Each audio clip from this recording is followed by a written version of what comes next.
Alors, sujet évidemment polémique, c'est celui des requins, qui est un sujet qui est tout à fait traumatisant pour cette île. Ça a commencé en 2011. Malheureusement, une adolescente aussi, ça a touché tout le monde, donc a été happée, c'était en juillet 2013. Et on a rencontré Marc Soria, qui est chercheur à l'Institut à l'IRD, l'Institut de recherche et de développement, qui est à la tête d'un programme qui s'appelle le Shark. Donc faisons un petit point avec lui. Et puis sinon, d'une manière là, générale, hein, le site franceinter.fr, vous le savez, CO2 mon amour, si vous souhaitez discuter, si vous souhaitez le diaporama, enfin tout y est. On revient donc à nos requins avec Marc Soria. À l'heure actuelle, effectivement, donc d'abord il n'y a pas que les surfeurs qui sont perturbés par cette présence de requins. Il y a l'ensemble des activités à la fois nautiques, donc de surf et aussi baignade. Mais évidemment, à partir du moment où on est depuis 2011 dans une situation extrême, parce que ces attaques se sont concentrées dans une zone, c'est pas qu'elles sont beaucoup plus nombreuses, mais se sont concentrées dans cette zone du large Saint-Gilles. Du coup, il y a eu une crise liée à cette concentration-là dans une zone économique forte, parce que c'était une zone touristique assez forte. Et donc, résultat de quoi, ça a effectivement... Oui, on a peur que ça fasse fuir le client, c'est évident. Voilà, et donc du coup, ça a été une crise qui a été bien au-delà de la question du surf à La Réunion, parce que ça a impacté tout un ensemble d'activités économiques autour de l'océan. Est-ce qu'on n'est pas dans un dysfonctionnement de société que l'on voit quand même merveilleusement sur beaucoup de plans, c'est-à-dire que le plaisancier, pour faire très simple, doit être supérieur à la réalité de la nature. C'est-à-dire que, je ne sais pas, moi si je dois aller dans un parc africain, voir des lions, je ne vais peut-être pas aller forcément me pointer le matin au moment où il y a une activité. Tout à fait. On est dans une situation où on a effectivement des fauves, parce que c'est des animaux sauvages, mais dont on voit beaucoup d'images et dont on peut aussi s'apercevoir quand on les rencontre que finalement ils sont relativement inoffensifs parce qu'on peut les approcher, on peut même les toucher, on peut même avoir un contact avec ces requins. Ce qui fait que dans le monde actuel tel qu'il est, il y a à la fois cette fascination qu'on peut avoir vis-à-vis d'un animal sauvage et à la fois cette crainte. Oui. Les deux associés font que on se retrouve dans des situations où effectivement on est en contact plus souvent avec un requin qu'avec un fauve. Mais on écoute les gens, ils vous disent il faut éradiquer le requin, il faut le faire disparaître. Non mais c'est quand même ça qui ressort. Donc, Certaines personnes disent oui, ça. Certaines. Mais pas tous. Et il y a beaucoup de gens qui, et d'ailleurs à La Réunion ça a beaucoup mûri dans ce côté-là, c'est-à-dire qu'il y avait effectivement au départ la crainte qui l'emportait, c'est-à-dire que face à... la crainte du grand méchant loup. Voilà, et face à la crainte du grand méchant loup, c'est la bête du Gévaudan, et la bête du Gévaudan on la tue et on la traque.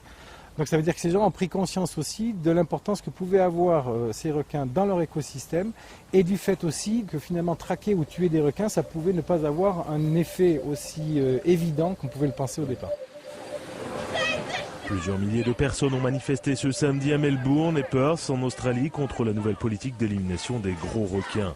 La semaine dernière, le gouvernement d'Australie occidentale a officiellement donné l'autorisation aux pêcheurs d'abattre tout requin de plus de 3 mètres se trouvant à moins d'1 kilomètre des côtes. Cette politique cible les grands requins, dit cet homme, y compris le grand requin blanc qui est très vulnérable. Nous devons travailler de manière scientifique pour apprendre à vivre avec ces créatures au lieu de les massacrer. Frédéric Danvé, alors vous êtes plutôt plongeur, hein, vous n'êtes pas du tout un surfeur, mais vous connaissez à la fois cette île et aussi un peu la problématique du requin. En fait, pourquoi est-ce qu'il vient à ce moment-là et à quel moment il vient ce requin? Pourquoi est-ce qu'il est attiré et de temps en temps, c'est vrai qu'il y a eu une attaque? Écoutez, alors déjà le plongeur que je suis qui a plongé pas mal à La Réunion, on n'a pas vu tant que ça des requins. Il faut quand même aller les chercher. En général, j'ai plongé 15 ans partout dans le monde. Les requins ils sont craintifs. Alors ils n'aiment pas les plongeurs parce que les plongeurs font du bruit.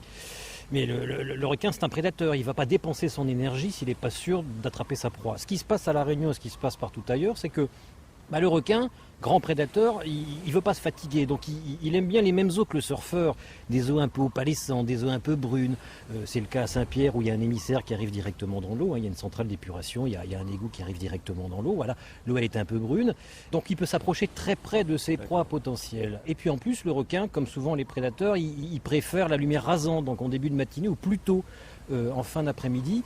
Là où il a le plus de chances de surprendre ses proies. Et malheureusement, il peut confondre, il peut se tromper très souvent les attaques qui se produisent au niveau mondial, et je pense que c'est pareil à La Réunion, c'est pas des attaques entre guillemets intentionnelles, si tant est qu'un requin ait de l'intention, il se trompe, ou alors il sent quelque chose et boum, il attrape pour voir ce que c'est. Et très souvent, les victimes malheureusement ne sont pas mangées, elles sont croquées et relâchées, et c'est suite à une hémorragie qu'elles meurent.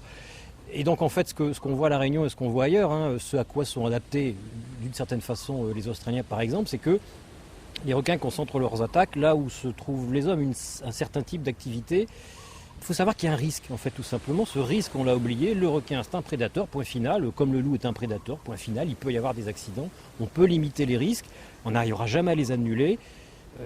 On est obligé de vivre avec, comme à La Réunion, comme ailleurs. Marc Soria. Tout à fait d'accord globalement sur cette analyse-là, à la différence qu'à La Réunion, il y a quand même aussi un problème spécifique qui est lié au fait que ces 3 dernières années, on se retrouve dans une situation où on a un nombre d'accidents relativement beaucoup plus important, et quand on regarde en proportion, même au niveau de l'Australie, c'est d'une intensité assez rare. Tout autant. Ça veut dire qu'il n'a pas assez à manger.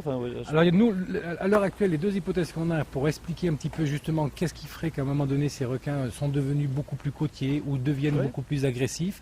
La première chose, c'est la possibilité d'une reproduction de ces individus dans cette zone-là qu'ils n'avaient pas auparavant. Et puis, il y a aussi effectivement l'idée d'une détresse alimentaire qui pourrait expliquer aussi que ces animaux recherchent des proies qu'ils ne trouvent plus auparavant au large. Oui. Frédéric Danhé, juste un tout petit mot de fin. Alors on peut dire ce qu'on veut, les attaques, ce sont des requins gris et des requins bulldog, ce sont des requins côtiers qui étaient beaucoup moins là avant, voilà, des requins côtiers, et on ne sait pas, et on ne sait toujours pas pourquoi ils sont là, ce sont les aléas de la vie, on ne sait pas pourquoi ils sont là.